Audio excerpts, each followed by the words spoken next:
Now, before you go full Doomslayer on me, asking why I didn't recommend a popular anime not on this list, I need to mention I can only cover a limited amount of anime. If this video gets popular, I will definitely do a part 2 with more anime. And this video is more about analyzing why a particular romance anime went popular rather than a direct recommendation. So here are 10 romance anime that went trending and why they went trending. Let's go.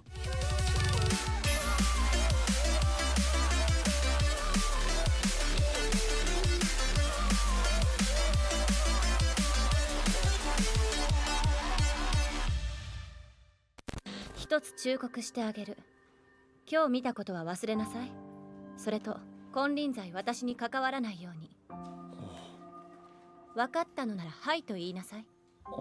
We're kicking off with Bunny Girls. Come on, if you were there in 2018, you can remember how much trending just the opening of this show went. This follows Sakura Azusagawa, a high schooler who knows firsthand that puberty syndrome, which is obviously something that happens to people in puberty. When he spots the famous actress Mai Sakurajima wandering a library in a bunny girl costume that literally nobody else can see, he gets straight up dragged into her troubles. 喜んでるようにしか見えない。 Don't let the title fool you. This isn't the ecchi fan service show you're probably expecting. That is exactly why it went trending. It pulled people from all directions who wanted to see a bunny girl and instead of just got a plot to give us a nice main couple, great side characters, and an actual look into teenage problems. You know, the good old gossip, social pressure, identity crisis, falling in love. Sakura is also a really great main character. More like a less nihilistic version of Hachiman for Origairu. 俺はちゃんと乗れていたのかどうか。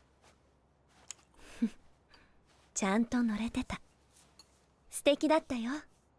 Darling. Oh yeah, bring in those darling memes. In the distant future, humanity hides in massive fortress cities after giant beasts called klaxosaurs nearly wiped them out. Kids raised here are trained to pilot giant mechas called Franks in boy-girl pairs, their only purpose being to fight and survive. Hiro, a failed pilot who's lost all confidence, ditches his graduation ceremony and stumbles upon 02, a mysterious horned girl with a reputation as the partner killer. 君を味合わせて。今から君が僕のダーリンだ。 So why did this go trending? Simple. It's chaotic, it's dramatic, and it somehow resembles Evangelion, but it doesn't go through the depressing route. I mean, it gets depressing, but at least not as depressing as the original Evangelion. The romance between Hiro and 02 genuinely pulls you in, because watching two broken people figure out how to need each other, and more than anything, 02 alone, started a whole trend among anime fandoms. 勉強サボって俺から逃げてただろう。許さねえぞ。ほら、ペン持て。教科書広げろ。私は。 罰としてスパルタ授業だ。 How can a harem anime go trending? Well, you give the viewers 5 identical sisters and let them kill each other over who's the best girl. Futaro Usugi is a broke, friendless academic whose life gets flipped when he lands a high-paying tutoring gig, only to discover his new students are 5 identical quintuplet sisters who absolutely cannot stand him. Ichika, Nino, Miku, Yotsuba, and Itsuki each have wildly different personalities, zero interest in studying, and even less interest in Futaro. But my man got a family debt, and he's got to crack these tough personalities one by one. 俺がお前のパートナーだ。そんな無理。 Here's why this one blew up. Most harem shows have the guy tripping over himself for every girl who breathes near him. Futaro doesn't. He's laser focused on getting these girls to pass, and that's because the guy's got family debt. A lot of harem anime of this era focused on a simping main character or a guy getting a nosebleed every 3 seconds. So this was pretty refreshing. Obviously, the girls did the rest of the heavy lifting. Each of them have different personalities, fits all the waifu types, and what could an anime fan in 2019 ask for more than that? その爪な。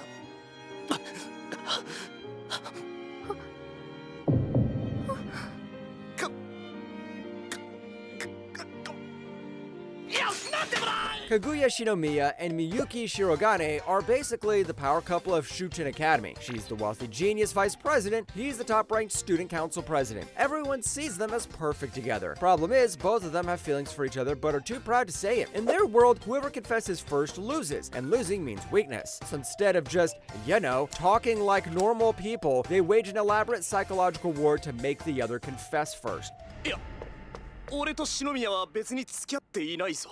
そうよ、私落とされてなんかないから。 This show blew up for good reason. It took the tired will they won't they formula and turned it into a straight up mind game battle royale. The humor lands because watching two ridiculously gifted people crumble over something as simple as sharing an umbrella is genuinely hilarious. Chika Fujiwara constantly derailing their schemes adds beautiful chaos. Ishigami grounds the cast by being refreshingly normal compared to these overachievers. It's the kind of show that makes confessing love feel like chess at Grandmaster level. And honestly, that's exactly why you can't stop watching. いろいろなものって何？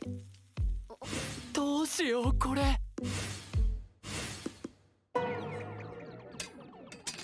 私はあんたが時々マジですごいのかマジでバカなのかわからなくなるわ。 Horimiya follows Koyoko Hori and Izumi Miyamura, two classmates who couldn't seem more different. Hori is popular and academically gifted, but spends most of her time doing housework at home. Miyamura is quiet and overlooked, hiding tattoos and piercings beneath his clothes. When they accidentally stumble upon each other's secret lives, they both realize they have something in common. 好きだ。宮村の手がいいなと思って。 So why did this blow up? Simple. It actually earns its romance. Hori being popular comes with a cost. One scene shows girls spotting her near a supermarket and dismissing her as too simple to actually be Hori. That's the burden of being an idol figure. Miyamura's piercings, shown alongside bullying flashbacks, give them meaning beyond aesthetics. Even side characters like Ishikawa eating Yoshikawa's terrible cupcakes because he noticed her bandaged fingers, that's the stuff that makes you pause. Cloverworks also knocked the adaptation out of the park, handling vulnerable moments with gorgeous visual direction. Besides, this is 2020 where a lot of people got into anime, so this was pretty relatable for people who had or were already in a relationship. これ。またゴミを。それあげる。 Koyotaro Ichikawa looks like your typical reserved middle schooler, but in his head, he's a full-blown murderer. Specifically, he wants to kill his classmate Anna Yamada. Wait, hold up. This isn't a horror anime. Fate keeps throwing these two together in the school library, where Ichikawa discovers that the girl he wants dead is actually just a lovable airhead who can't read a room and is way too clumsy. じゃあだいたい1キロちょっとか。え？私んちから。 The Dangers in My Heart went trending because of the same reason Bunny Girl Senpai went trending. It hooks you in with good premise, then does the execution much better. The show starts cringy. Ichikawa is the definition of an edgy teenager, but that's exactly what makes his growth so satisfying to watch. He goes from mentally plotting murders to genuinely protecting the people he cares about, and you see every step of that shift without the show shoving it in your face. Yamada is equally chaotic, constantly shattering that perfect girl image in the funniest ways. Come on, this is the perfect show about two disaster kids slowly falling for each other. なんだろうこれ。怪我じゃないっぽいけど。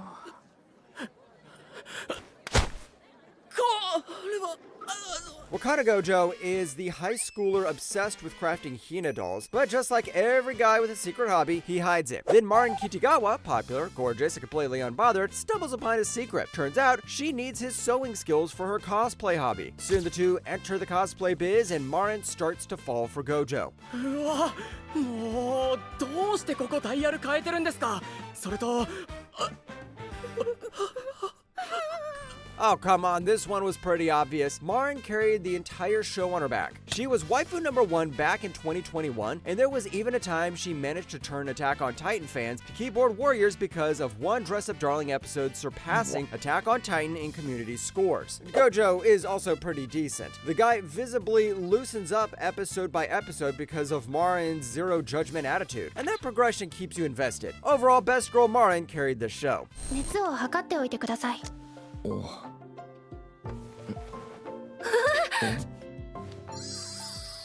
私が部屋を出てからにしてください。 Mahiru Shina isn't just popular. She's basically untouchable. The kind of girl everyone admires from a distance. Her next-door neighbor, Amane Fujimiya, is the complete opposite. A messy, unmotivated guy who's never even said hello to her. That changes when he spots her soaked in a rainstorm and lends her his umbrella. She returns the favor by helping him when he gets a cold, but before long, she comes to his house every day to cook and clean for him. ができないのに一人暮らしとか舐めているのですか？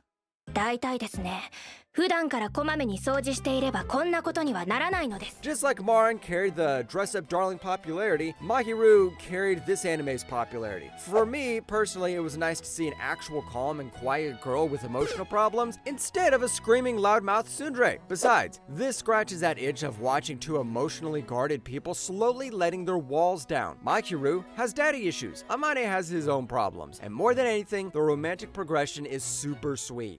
マジか。何よ。いや、なんか言ったか。別に。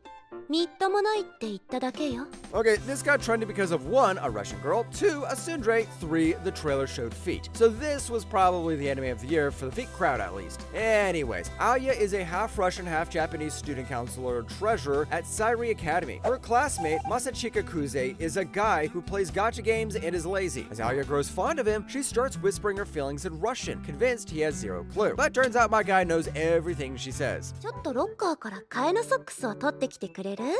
は？先に脱いじゃったから取りに行けないのよ。はやく。 So apart from grabbing people from the trailer, the anime actually made the gimmick work. Aoya confessing in Russian while Kuze internally losing his mind but keeping a straight face never gets old. The supporting cast, especially Yuki, who flips between elegant student council queen and chaotic little sister mode, keeps things entertaining. The student council election is probably what let a lot of people down because nobody wanted school politics in an anime about a Russian tsundere showing her feet. But hey, we get season 2 next year, and according to light novel readers, there's no more student council stuff in there. りんたろうもね、中間良かったらしいのよ。バカ！りんたろうくん、いつからそこに？いや、Kyoko Private Academy and Chidori Public High School couldn't be more different. One's full of prim, proper, noble ladies, the other's packed with delinquents. Rintaro Tsumugi, a Chidori student with an interesting build but a genuinely soft heart, gets avoided constantly. That changes when he meets Karuko Waguri, a bubbly Kyoko girl who actually treats him like a normal person. それに俺、和栗さん見たとき嬉しかったつうか。 Romeo and Juliet has been done before, but nobody did it with so much amazing visuals, voice acting, great character designs, and a really, really, really wholesome vibe. It also has no dragged out misunderstandings, no manufactured drama, just characters who communicate and resolve conflict like functioning humans. Waguri obviously carried the show on her back, and she probably became what Komi was to people back in 2022. And more than anything, the show kept its sweet, wholesome vibe all the way. Now, hold hands with me and let's pray for a season 2.